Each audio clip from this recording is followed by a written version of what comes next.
Saudara-saudara sekalian, setelah kita berbicara ya pertanian ramah lingkungan, pertanian cerdas atau smart agriculture. Kalau pertanian cerdas ini tentu saja ditujukan untuk menggenjot produktivitas. Tapi ingat ya, tetap yang namanya lingkungan, yang namanya sumber daya tanah, sumber daya air, sumber daya udara itu harus betul-betul tetap terjaga. Oleh karena itu kita bangun smart agriculture yang merupakan keterlibatan teknologi termasuk komputer, yang termasuk Internet of Things. Jadi teknologi Internet of Things dikombinasikan dengan yang jelas teknologi pertanian kita untuk meningkatkan kecepatan, untuk meningkatkan efisiensi, untuk meningkatkan pertanian ramah lingkungan. Ingat, pertanian ramah lingkungan lebih luas dibandingkan organik. Kalau organik sudah hampir pasti ramah lingkungan, tapi sustainable agriculture itu jauh lebih luas, termasuk memberikan naungan mungkin ya, bukan hanya organik tapi kira-kira mengkombinasikannya dengan hutan, agroforestry itu dalam hal lingkungan juga. Kemudian yang sambutan beliau, remark beliau yang penting, ketahanan bencana. Ketahanan bencana kita termasuk country prone ya, disaster gitu.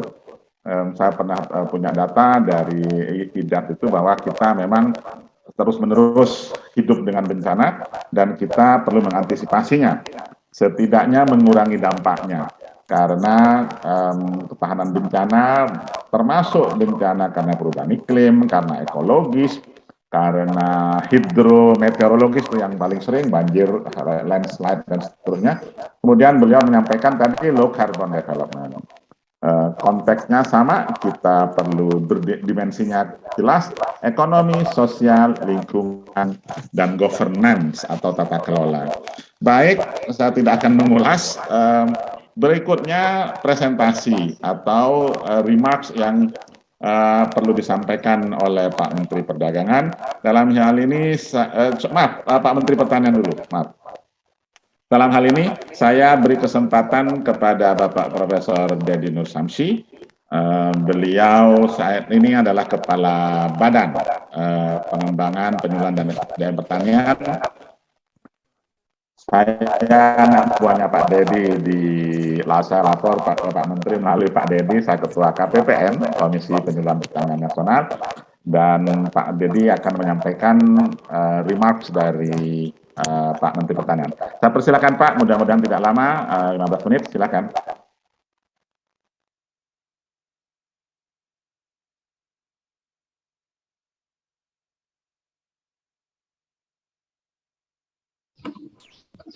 Assalamualaikum warahmatullahi wabarakatuh.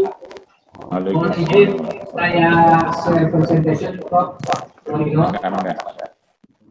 Saya share presentation, ya. Ya. Baik, saya ditugaskan oleh Menteri Pertanian untuk menyampaikan ya, di tentang kebijakan dan implementasi pengembangan teknologi pertanian. Ya, terus saudara-saudara sekalian, ini adalah berbagai permasalahan pangan dan pertanian. Ya. Ada defisit perdagangan, utamanya subsektor produksi dan perdagangan, kemudian status dan kepemilikan lahan sangat kecil kita juga. Kemudian kemiskinan ternyata paling banyak orang itu ada di desa, dan ternyata itu adalah petani. Kemudian pendidikan petani sebagian besar hanya lulusan SD, paling lagi SMP, yang hanya sekitar 1,5% saja. Kemudian juga ada masalah stunting, dan ini juga ternyata ada di pedesaan, dan ternyata juga ini petani. Kemudian tentu saja ada dampak dari disruption era 4.0. Saudara-saudara sekalian, tujuan pembangunan pertanian ya menyediakan pangan ya bagi 273 penduduk Indonesia, meningkatkan kesejahteraan petani dan tentu saja menggenjot ekspor. Namun demikian tujuan pembangunan pertanian ini terus ini berhadapan dengan bencana atau dampak dari perubahan iklim. Kita baru saja, bukan baru saja, sampai saat ini masih tahun ketiga kita masuk ya di pandemi COVID-19 ya. Namun demikian di saat yang sama kita juga dibantai oleh dampak dari perubahan iklim. Terus Perubahan iklim ini tentu saja disebabkan oleh fenomena bumi makin panas atau global warming, dan ternyata global warming ini juga disebabkan oleh meningkatnya emisi gas rumah kaca di permukaan bumi ini, dan ini ternyata sebagian besar disebabkan oleh aktivitas manusia. Terus, saudara-saudara sekalian, selain adanya peningkatan emisi gas rumah kaca, ternyata pencemaran di lahan-lahan kita, termasuk di lahan pertanian, ini terjadi secara terus-menerus. Ya, ini disebabkan karena ada pembakaran fosil, kemudian ada residu bahan-bahan agrokimia dan lain sebagainya. Terus, saudara-saudara sekalian, dampak perubahan iklim utamanya terhadap sektor pertanian. Jadi yang pertama adalah adanya pola curah hujan dan kejadian iklim ekstrim. Ya, iklim ekstrim berupa El Nino atau kemarau berkepanjangan dan La Nina, banjir, itu frekuensinya semakin cepat. Ya, di saat yang sama intensitasnya juga semakin kuat. Ya. Kemudian juga ada perubahan pola curah hujan juga. Itu bisa membingungkan petani kapan harus tanam, kapan harus panen, dan lain sebagainya. Terus, kemudian juga kenaikan suhu udara ini bisa menyebabkan sistem produksi kita, produksi pertanian kita juga terganggu, sehingga produktivitas dan produksi pertanian tentu saja akan menurun secara signifikan. Di saat yang sama, kenaikan suhu ini juga menyebabkan es yang berada di kutub utara dan kutub selatan itu mencair, sehingga muka air laut semakin meningkat. Bayangkan saudara-saudaraku, lahan-lahan pertanian kita sebagian besar ada di pesisir. Jadi kalau permukaan air laut meningkat, berarti intrusi air laut, intrusi air asin ke lahan-lahan pertanian kita, ini bisa menyebabkan salinitas dan keracunan ya bagi tanaman-tanaman yang ada di atasnya. Terus, saudara sekalian, ini adalah arah kebijakan Kementerian Pertanian ya untuk menghadapi perubahan iklim di saat yang sama untuk tetap menggenjot produktivitas pertanian ya. Yang pertama, terjaganya ketahanan pangan nasional, meningkatkan nilai tambah dan daya saing, menjaga keberlanjutan sumber daya ya termasuk sumber daya pertanian, kemudian meningkatkan kualitas SDM ya sumber daya manusia pertaniannya, dan tentu saja reformasi birokrasi. Terus, strategi Kementerian Pertanian ya di dalam menggenjot produktivitas ya dalam kondisi kita dibantai oleh climate change. Yang pertama, tetap peningkatan produktivitas dan produksi. Kemudian juga kita mengarah kepada pertanian yang rendah biaya atau yang betul-betul efisien. Kemudian mekanisasi pertanian dan riset, dan tidak kalah penting adalah ekspansi pertanian atau optimalisasi dan ekstensifikasi lahan pertanian. Terus, saudara-saudara sekalian, program aksi dalam mewujudkan ketahanan pangan nasional, kita di Kementerian Pertanian ada CB1, cara bertindak 1, tetap di dalam hal peningkatan kapasitas produksi, baik melalui intensifikasi maupun melalui ekstensifikasi. Kemudian yang kedua, diversifikasi kepada pangan lokal. Saudara-saudara sekalian, pangan lokal kita itu berlimpah, ada singkong, ada sagu, ada pisang, ada jagung, dan lain sebagainya. Bahkan ubi-ubian kita paling banyak di dunia ini. Ya, jadi ketergantungan kita kepada pangan impor ya harus dikurangi dengan mengkonsumsi pangan lokal. Ya, tentu saja yang utama adalah beras, itu yang tidak boleh berkurang. Kemudian cara bertindak yang ketiga adalah penguatan cadangan dan sistem logistik. Logistik pangan kalau di Jawa Barat namanya LEIT ya atau lumbung-lumbung, itu mulai dari tingkat RT, tingkat kampung, tingkat desa, tingkat kecamatan harus kita perkuat terus ya, selain juga tentu saja cadangan pangan di tingkat provinsi dan di tingkat nasional. Kemudian CB4 adalah pengembangan pertanian modern. Pertanian modern ini identik dengan smart farming.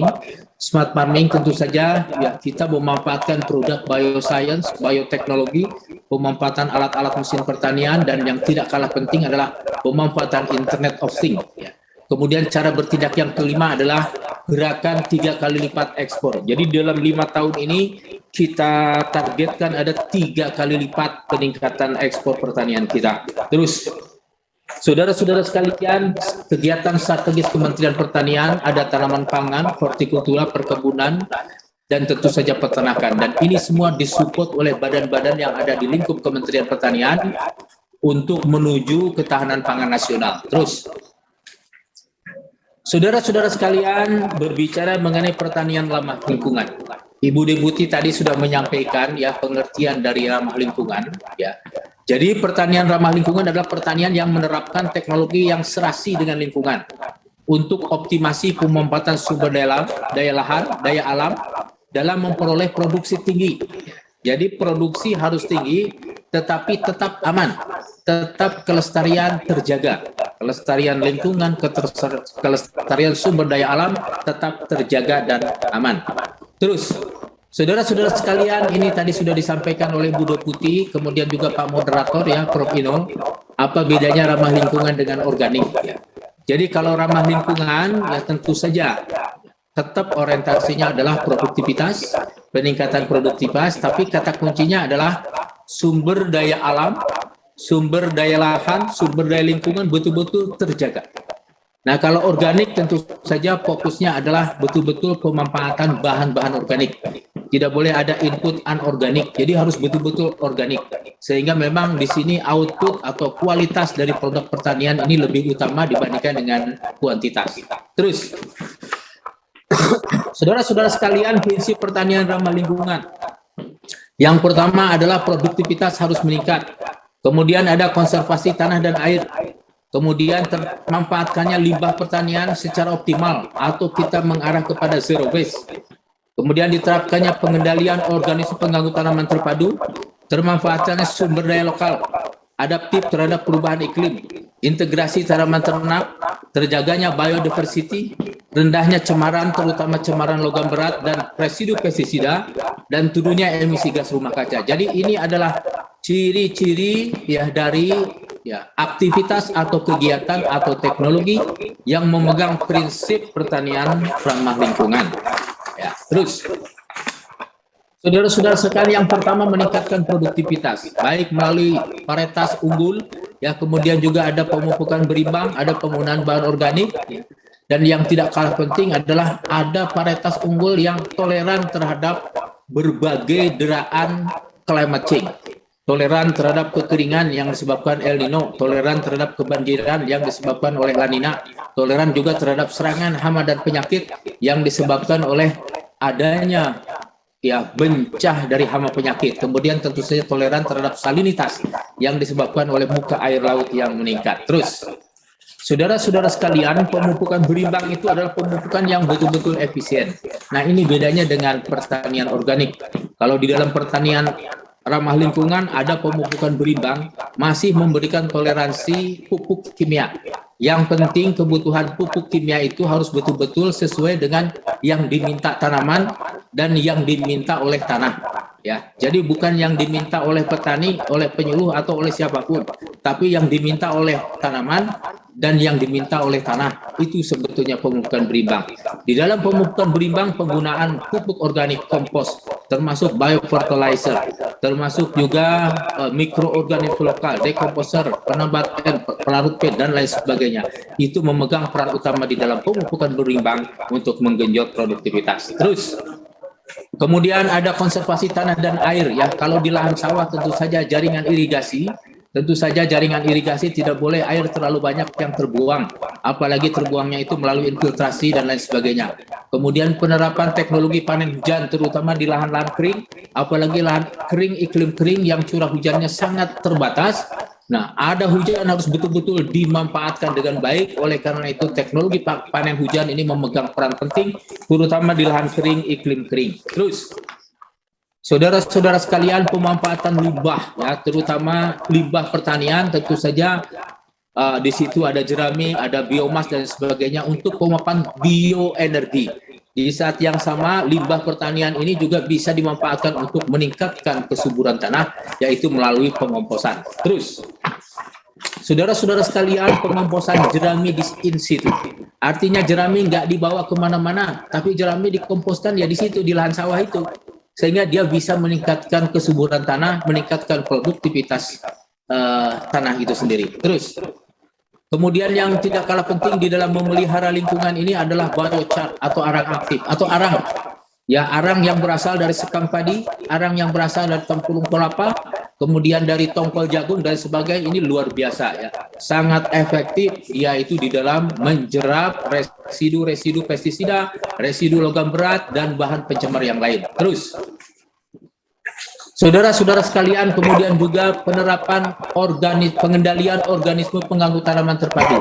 Jadi di sini prinsip-prinsip hayati yang lebih menonjol, ya. Penggunaan pestisida hayati atau biopestisida, kemudian juga melalui melalui penanaman tanaman penghalang OPT, ya.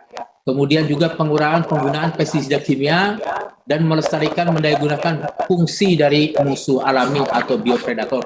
Terus, kemudian pemanfaatan sumber daya lokal, artinya sumber daya lokal yang ada di SU bisa dimanfaatkan untuk pestisida nabati atau biopestisida. Di saat yang sama, limbah-limbah juga bisa dimanfaatkan untuk kompos untuk meningkatkan kesuburan tanah. Terus, kemudian juga yang tidak kalah penting, teknologi kita harus adaptif terhadap perubahan iklim.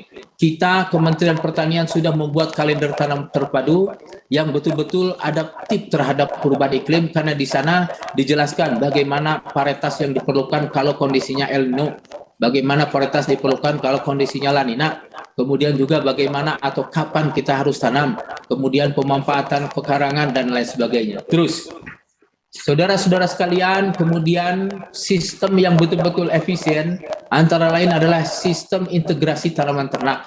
Di sini betul-betul zero waste, ya, artinya limbah pertanian itu digunakan untuk fase berikutnya, ya. Kalau dari kandang itu limbahnya kotoran hewan. Nah, kotoran hewan ini merupakan cikal bakal untuk meningkatkan kesuburan tanah. Nah, kemudian setelah tanah subur ditanami tanaman padi misalnya, tanaman jagung atau tanaman apa saja, kemudian nanti biomasnya atau sisa tanaman jagung, sisa tanaman padi itu dikembalikan ke dalam tanah atau digunakan dulu untuk pakan ternak, kemudian kotoran ternaknya dikembalikan ke lahan sawah kita. Jadi sistemnya itu closed system, tertutup, ya, sehingga tidak ada limbah, berarti zero waste di sini. Terus, saudara-saudara sekalian, ini adalah beberapa produk sistem integrasi tanaman ternak, ya. Bisa dalam bentuk biogas. Kenapa? Karena limbah-limbah pertanian itu dimasukkan ke dalam tabung biodigester menghasilkan gas metan. Gas metannya itulah yang digunakan untuk energi, ya, atau biogas. Kemudian ada asap cairnya. Kalau asap cairnya ini diendapkan, dikondensasikan, itu akan menghasilkan asam-asam organik, asam-asam lemak yang sangat diperlukan untuk berbagai keperluan, termasuk keperluan kosmetik, ya. Kemudian juga ada pestisida nabati di situ, ada biocat atau arang. Sudah saya sampaikan tadi, arang ini sangat besar perannya itu untuk menjerap residu pestisida dan lain sebagainya. Kemudian juga ada mikroorganisme lokal, ada pupuk organik cair, ada kompos, ya, bahkan bisa dibikin untuk menjadi sabun antiseptik. Terus, saudara-saudara sekalian, biodiversitas terjaga. Di dalam sistem integrasi tanaman ternak tentu saja biodiversity itu akan terjaga. Artinya apa? Tidak ada di situ tanaman yang dikorbankan. Semuanya hidup dan hidup di dalam ekosistem satu sama lain saling mendukung. Terus, kemudian yang tidak kalah penting adalah rendah cemaran, baik residu pestisida maupun cemaran logam berat, ya. Karena cemaran residu pestisida dan logam berat ini betul-betul mengganggu pertanian kita, bahkan mengganggu tubuh kita. Terus, kemudian yang ke-10 adalah rendah emisi gas rumah kaca. Kita bisa menggunakan berbagai varietas padi yang emisinya rendah, atau kita bisa menggunakan intermittent irrigation. Kemudian juga kita bisa menggunakan bahan-bahan amiluran, ya, untuk menekan emisi gas rumah kaca.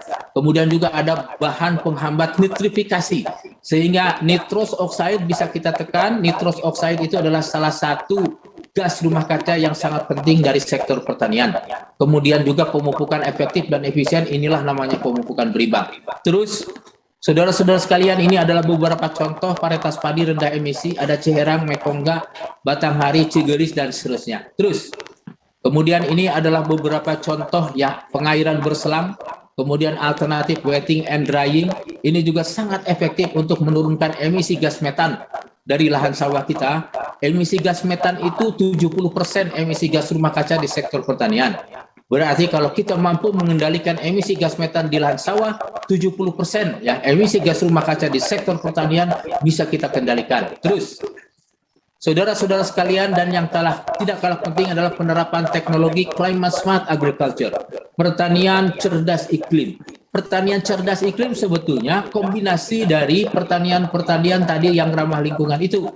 Pertanian yang dapat menggenjot produktivitas, tapi di saat yang sama pertanian yang rendah emisi gas rumah kaca. Pertanian yang tidak menghasilkan cemaran. Pertanian yang betul-betul ramah terhadap tanah, ramah terhadap air, ramah terhadap udara, ramah juga terhadap petani, ya, ramah terhadap lingkungan.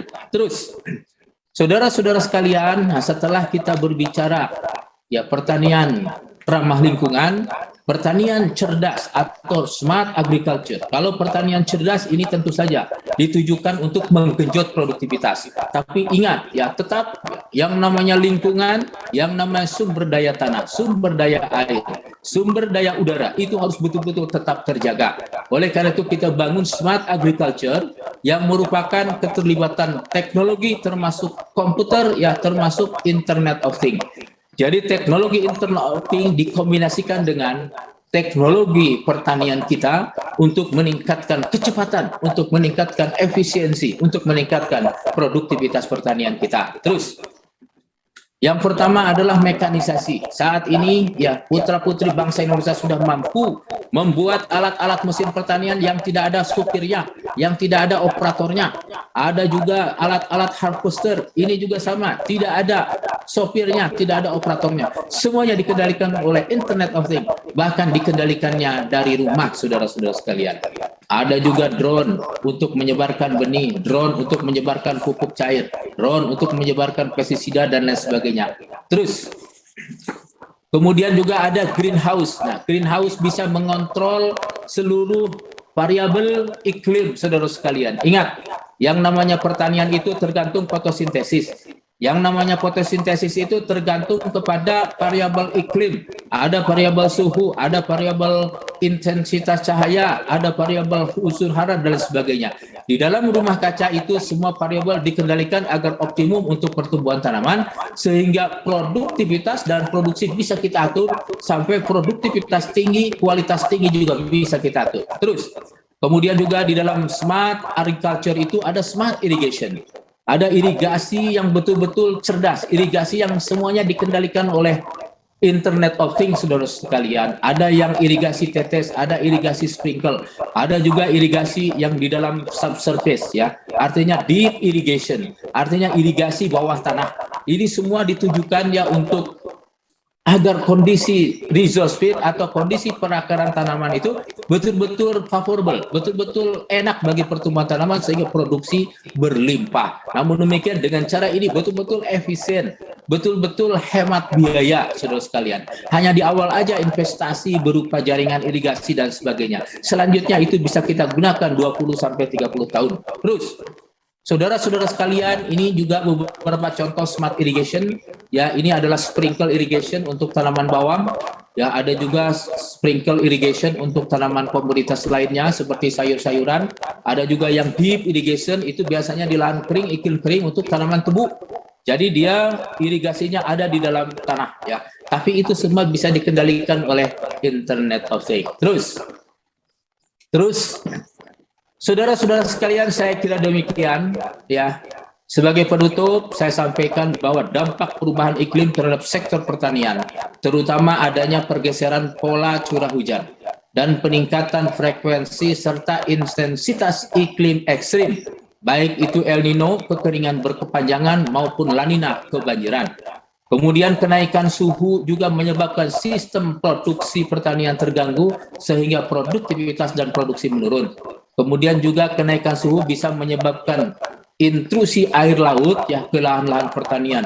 Bahkan dari pengkajian bisa disampaikan bahwa intrusi air laut bisa 40 km dari garis pantai. Jadi luar biasa.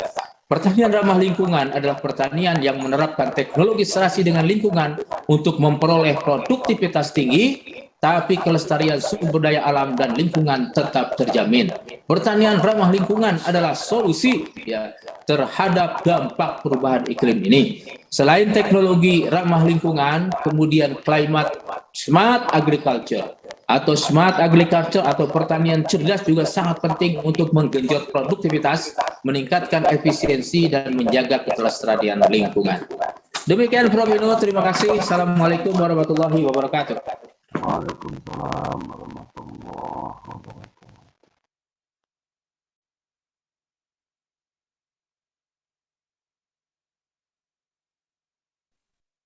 Terima kasih.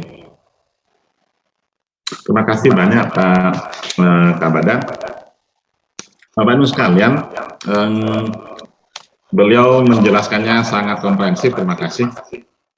Mulai dari yang sangat teknis tadi, intinya pertanian zero waste itu termanfaatkan semua. Kalau perlu integrated antara beberapa sektor itu akan jauh lebih baik lagi. Mohon tidak melupakan mengenai biogasnya juga. Ingat kita sudah beranjak pada smart farming, smart agriculture, dan kita perlu sekali lagi ada inovasi sedikit untuk melibatkan anak-anak muda yang masuk ke sana. Berikutnya saya persilakan Pak Menteri Perdagangan, dalam hal ini diwakili oleh Pak Kepala Badan Penelitian dan Perdagangan.